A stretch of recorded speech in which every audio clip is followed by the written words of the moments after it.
وَلَٰكِنَّ الْبِرَّ مَنْ آمَنَ بِاللَّهِ وَالْيَوْمِ الْآخِرِ وَالْمَلَائِكَةِ وَالْكِتَابِ وَالنَّبِيِّينَ۔ ہاں، اصل نیکی یہ ہے کہ آدمی ایمان لائے اللہ پر،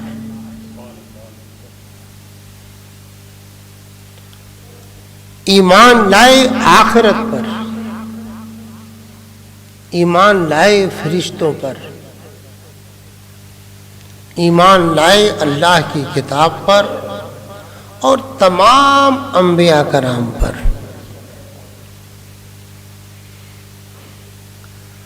سچے دل سے اللہ کو ایک مانا، پاک اور بے عیب مانا، محمد الرسول اللہ کو اللہ کا سچا رسول مانا،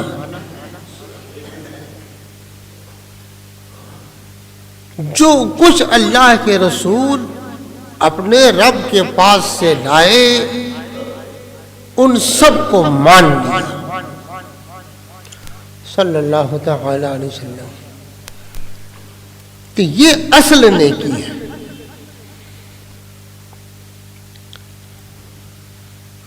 پہلے بھی بہت سے فتنے نمودار ہوئے۔ خلیفہ اول صدیق اکبر کے خلافت کے زمانے میں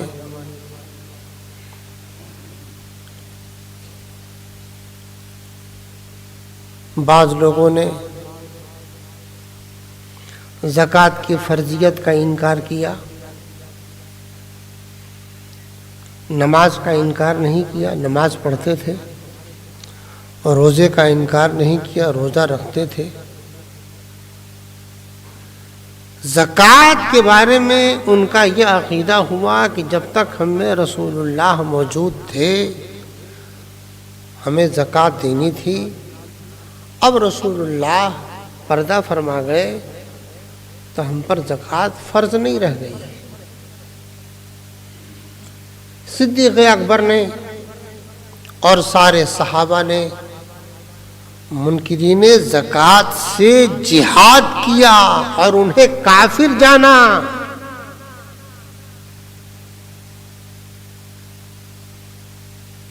تو جو اللہ کے پیارے محبوب کی صحبت میں رہے، قرآن انہوں نے سمجھا، صدیق اکبر نے سمجھا، حضرت عمر نے سمجھا، عثمان غنی نے سمجھا، حضرت علی نے سمجھا۔ جب انہوں نے منکرین فرضیت زکوٰۃ کو کافر جان کر ان سے جہاد کیا تو یہ ثابت ہو گیا ہے کہ اسلام کی ضروری دینی باتوں میں سے کسی ایک بات کا بھی کوئی انکار کرے وہ مسلمان نہیں ہوگا۔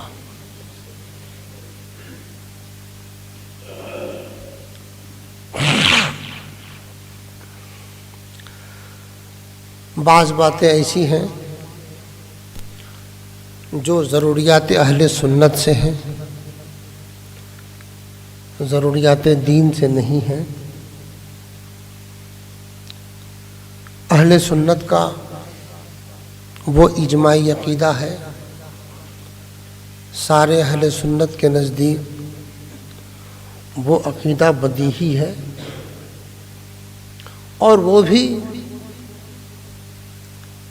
قرآن و احادیث سے ثابت ہے۔ تو اس عقیدے میں سے کسی ایک عقیدے کا منکر گمراہ ہے، اہل سنت سے خارج ہے۔ جو اہل سنت سے خارج ہے وہ جہنمی ہے۔ کلہم فی النار الا واحدہ۔ اہل سنت کے علاوہ جتنے ہیں سب ناری ہیں۔ ہم نام کے تعین کے ساتھ نہیں بولتے ہیں صرف اس لیے کہ معلوم نہیں مرتے وقت توبہ کر لیا ہو، اس کا علم تو اللہ کو ہے، ہمیں نہیں ہے۔ تو ناری بولنا، کسی شخص کا نام لے کر، یہ ہمیں اختیار نہیں ہے، مطلق بول سکتے ہیں، اس لیے کہ احادیث میں کلہم فی النار، اہل سنت کے علاوہ جتنے ہیں سب ناری ہیں، مگر وہ اسی عقیدے پر مرا ہے، اس پر ہمیں جذب و یقین نہیں۔ ظاہر کے اعتبار سے دنیا میں جو حکم ہے جنازہ مت پڑھو، نہیں پڑھیں گے، اس کے لیے ایصال ثواب مت کرو، نہیں کریں گے، لیکن ناری کہنے کا نام لے کر کے، نام کی تعیین کے ساتھ، یہ ہمیں اجازت نہیں ہے۔ ہم مکلف ہیں، شرع کے مکلف ہیں، جو شرع کا حکم ہمارے سامنے آئے گا اس اعتبار سے ہم حکم لگا دیں گے۔ جنازہ پڑھنے سے روکا ہے، رکیں گے، اس کے ہاں شادی بیاہ سے روکا ہے، رکیں گے، اس سے اختلاط سے روکا ہے، رکیں گے۔ جنتی اور جہنمی ہونے کا یہ تو آخرت سے متعلق ہے۔ جن لوگوں کا نام کی تعیین کے ساتھ قرآن و حدیث میں جہنمی ہے، وہاں تو ہمیں بھی کامل قطعی یقین ہے کہ وہ جہنمی ہے۔ تبت یدا ابی لہب وتب ما اغنی عنہ مالہ وما کسب سیصلی نارا ذات لہب، وہ بھڑکتی آگ میں ڈالا جائے گا، اس کو ہم جہنمی بولیں گے۔ قرآن میں ہے، ابو جہل کے بارے میں احادیث میں ہے۔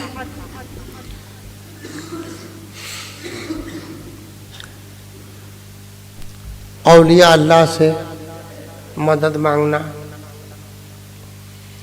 انبیاء کرام سے مدد مانگنا۔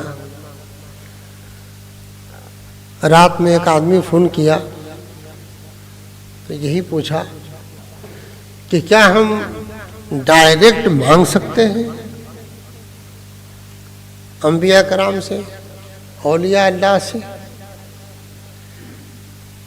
اب یہ انگریزی لفظ ہے ڈائریکٹ کا معنی تو ہم نہیں سمجھتے، تو میں نے کہا براہ راست۔ ارے جیسے ہم نے کسی سے مانگا، ہم کو 10 روپیہ دے دو، ہم کو 1000 روپیہ دے دو، ہم کو کپڑا دے دو، ہم کو دوا دے دو، یہ براہ راست ہی تو مانگنا ہوتا ہے۔ کیسے مانگتے ہیں؟ براہ راست۔ میں نے کہا ہاں مانگ سکتے ہیں، مانگنے میں کوئی حرج نہیں۔ کہاں سے ہے کہ نہیں مانگ سکتے ہیں؟ وہابی پیش کرتے ہیں ایاک نعبد و ایاک نستعین۔ میں نے کہا کہ ان سے یہ بھی بولو ایاک نعبد، ہم تیری ہی پرستش کرتے ہیں، تیری ہی عبادت کرتے ہیں، وَإِيَّاكَ نَسْتَعِينُ، ہم تجھی سے مدد مانگتے ہیں، تجھی سے مدد چاہتے ہیں۔ تو حقیقی مدد جو ہوگی وہ صرف خدا کی طرف سے ہوگی۔ حقیقی مدد صرف خدا کی طرف سے ہوگی۔ جو کوئی کچھ دے گا میرے رب کی حکم اور مرضی سے دے گا۔ جب تم دنیا میں حاکم سے مانگتے ہو، حکیم سے مانگتے ہو، کسی سے کچھ مانگتے ہو، اور وہاں کوئی وہابی شرک کا فتویٰ نہیں لگاتا. میں نے کہا اگر کسی وہابی کو مار پڑے تو مسجد میں جا کر کے اللہ کے ہاں رپٹ لکھواتا ہے یا تھانے جاتا ہے؟ پوچھو اس سے. ایاک نستعین، تو پھر تھانے کیوں جا رہے ہو؟ مسجد میں آؤ، اللہ کی بارگاہ میں کہو کہ ہم تیری بارگاہ میں رپورٹ لکھوا رہے ہیں. تھانے کیوں جاتے ہو؟ یہ زندہ اور جو زندہ نہ ہو اس کا فرق تم نے کہاں سے نکالا؟ زندوں سے مانگ سکتے ہیں، جو زندہ نہیں اس سے نہیں مانگ سکتے. یہ تم نے فرق کہاں سے نکالا؟ جب ایاک نستعین پڑھتے ہو تو ہر جگہ اسی سے، ہر موقع پر اسی سے مانگو. اور سن لو، کسی چیز کو اللہ نے بغیر سبب کے کسی کو کیا دیا ہے؟ ثابت کرو. بچہ پیدا ہوتا ہے اسی کے حکم سے، اسی کی مرضی سے، لیکن بغیر واسطے کے. درخت کا تم پتا توڑتے ہو اسی کی مرضی سے، بغیر واسطے کے. زندہ اور مردے کا کوئی فرق نہیں ہے. اور سنو، اللہ فرماتا ہے خالق کل شیء فاعبدوہ. عبادت کے بارے میں تو یہ ہے، اللہ ہر چیز کا پیدا فرمانے والا ہے، ہر چیز کا خالق وہی ہے، ہر شے کا خالق وہی ہے. تو تم اس کی عبادت کرو. یہاں تو بات سمجھ میں آ گئی.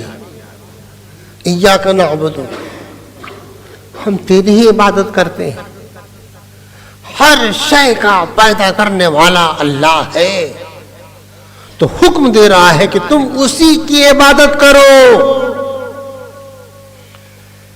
لیکن استعانت، مدد مانگنا، ایاک نستعین، ہم تجھی سے مدد چاہتے ہیں، تجھی سے مدد مانگتے ہیں. یہاں تو ارشاد یہ ہے، یا ایھا الذین آمنوا استعینوا بالصبر والصلاۃ. اے ایمان والو، مدد مانگو نماز سے، صبر سے.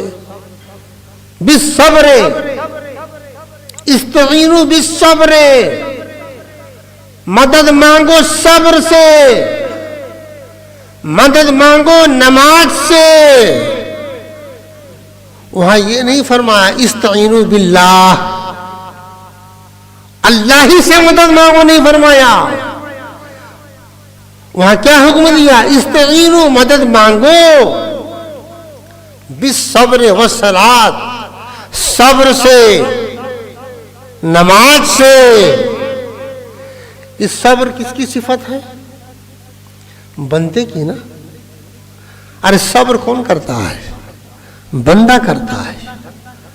آفت آئی تو صبر کیا، بلا ٹوٹی تو صبر کیا، کسی نے مارا صبر کیا. کون صبر کرتا ہے؟ بندہ. نماز کون پڑھتا ہے؟ بندہ.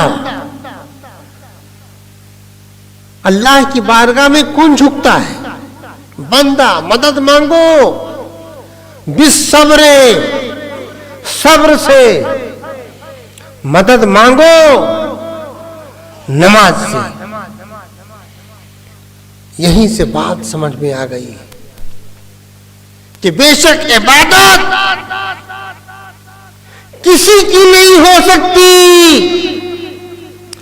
جب ہوگی تو اللہ کی ہوگی. اور مدد، حقیقی مدد تو صرف خدا دیتا ہے، دوسرا نہیں دے سکتا. لیکن اس کی طرف سے، اس کی عطا سے، اس کے فضل سے اس نے جس کو قوت دی ہے وہ بھی دیتا ہے. مدد مانگو صبر سے، مدد مانگو نماز سے، یہ وہاں بھی بہکاتا ہے. کیوں؟ حقیقت یہ ہے کہ ان کے دلوں میں اللہ کے پیارے محبوب کی عظمت نہیں، انبیاء کرام کی عظمت نہیں، انبیاء کرام سے ان کو محبت نہیں. بار بار ایسی بات بولتا ہے جو عام طور سے مشاہدے میں نہ آوے. اہل سنت تواتر پر یقین رکھتے ہیں.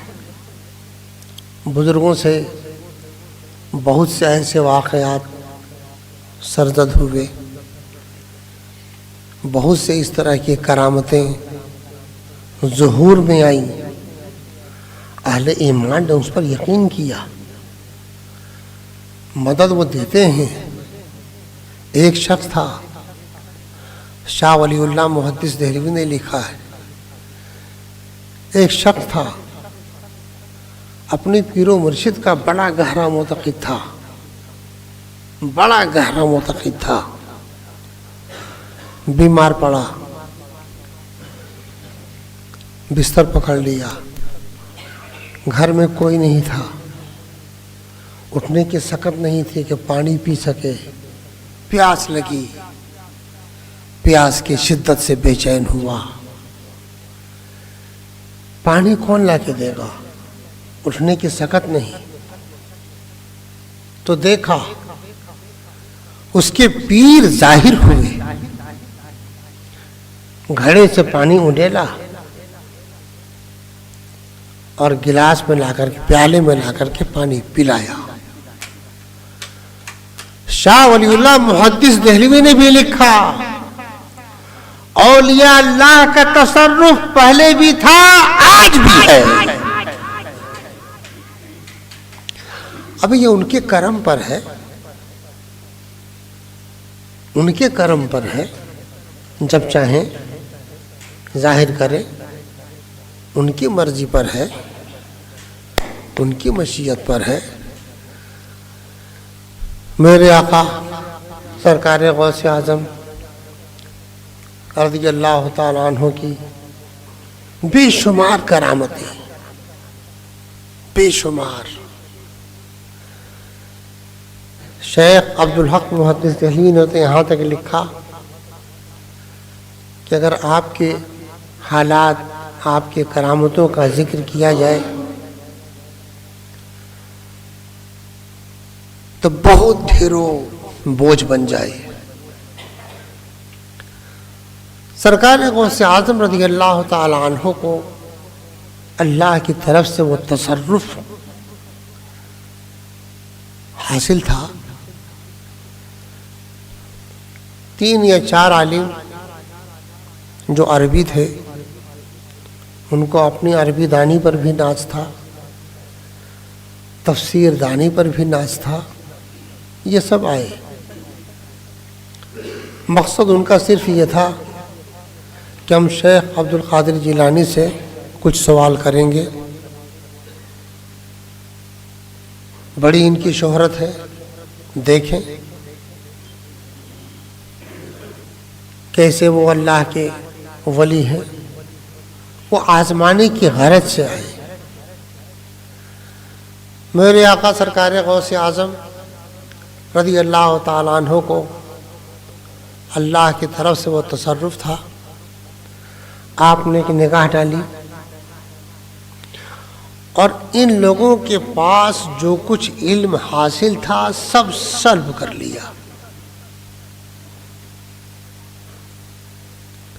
انہیں کچھ یاد نہیں رہ گیا، نہ احادیث، نہ تفسیر، نہ اور جو علوم پڑھے تھے وہ بے چین ہو کر لوٹ پوٹ کرنے لگے. اس کے بعد عرض کرتے ہیں، شیخ آپ کریم ابن کریم ہو، معاف کر دو، ہماری نیت اچھی نہیں تھی، مگر ہم صدق دل سے توبہ کر رہے ہیں. میرے آقا غوث اعظم نے وہ سب انہیں لوٹا دیا. پھر وہ چاروں آپ کی بارگاہ میں تائب ہوتے ہیں اور مرید ہو جاتے ہیں. یوں ہی سرکار غوث اعظم کی شہرت نہیں ہو گئی. یاد رکھو میرے آقا غوث اعظم اپنے وقت کے بہت بڑے عالم. اس کو آپ یوں سمجھو صدیق اکبر ہیں, صداقت میں بے مثال, عدالت میں بے مثال, سخاوت میں بے مثال, شجاعت میں بے مثال. چاروں اوصاف میں آپ کی کوئی نظیر نہیں. صداقت میں بھی کوئی نظیر نہیں, عدالت میں بھی کوئی نظیر نہیں, سخاوت میں بھی آپ کی کوئی نظیر نہیں, شجاعت میں بھی کوئی نظیر نہیں. مگر ان چاروں صفات میں آپ کے اندر صداقت پہ غلبہ تھا, اس لیے صدیق اکبر کے نام سے مشہور ہو گئے. ویسی حضرت عمر ہے, ویسی عثمان غنی ہے, ویسی ہی مولا کائنات ہے. میرے آقا غوث اعظم سب سے بڑے فقیہ, سب سے بڑے محدث, سب سے بڑے متکلم, سب سے بڑے مفسر, اس زمانے میں جو بھی علوم تھے سب پر آپ کو ایسا دستورات کہ سب کے امام. مگر قرب معرفت میں آپ کا ایسا اونچا مقام ہوا کہ غوثیت کبریٰ کا تاج آپ کے سر پہ آیا اور وہ ان سب پر حاوی ہو گیا. اس لیے میرے آقا غوث اعظم کے نام سے مشہور ہو گئے. یہ میں اس لیے بتا رہا ہوں کہ وہابی سرکار غوث اعظم سے بہت زیادہ چڑھتے ہیں. جب میں حج پہ گیا تھا ایک پاکستانی ملا, وہ سب یہی بحث کرتا ہے, آپ غوث اعظم کو زندہ مانتے ہیں؟ میں نے کہا ہاں زندہ مانتے ہیں. ان کو با اختیار مانتے ہیں؟ میں نے کہا ہاں ان کو میں با اختیار بھی مانتا ہوں.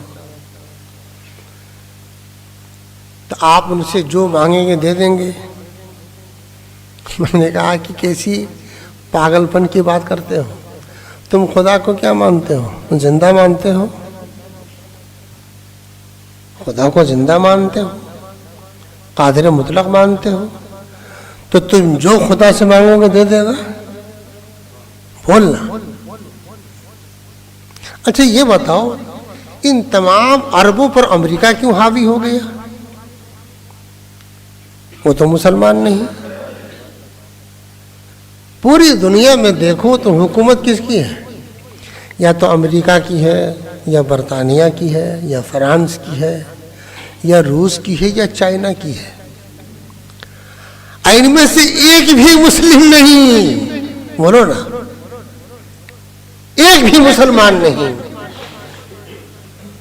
تم لوگوں کا اصل میں ان بھولے بھالے سنیوں سے سابقہ پڑتا ہے. بے شک وہ لوگ قرآن پر ایمان رکھتے ہیں, احادیث پر ایمان رکھتے ہیں, اور تم غلط ترجمہ کر کے ان لوگوں کو بہکاتے ہو. پاکستانی تھا, غلط ترجمہ کر کے بہکاتے ہو.